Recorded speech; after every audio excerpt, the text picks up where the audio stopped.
It's all the best bits of church, but with no religion and awesome pop songs. It's a celebration of life. And it's not a cult. To explain this properly, let's begin at the beginning. Started in London in January, and now hundreds meet twice a month to hear great talks, sing awesome songs, help on the community, and share tea and cake. The funny thing was, it accidentally went a little bit viral. More and more of London's atheists are waking up on a Sunday morning and going to church. It turns out there are loads of people out there who want to live better, help often, and wonder more. There's already one in Melbourne, New York, Bristol, and Brighton.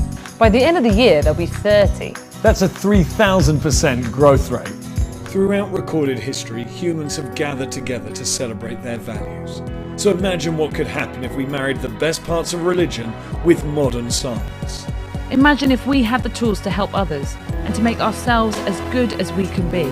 Imagine if we combined inspiration, technology, and community to bring human potential to dizzying new heights in this one life we know we have.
For you.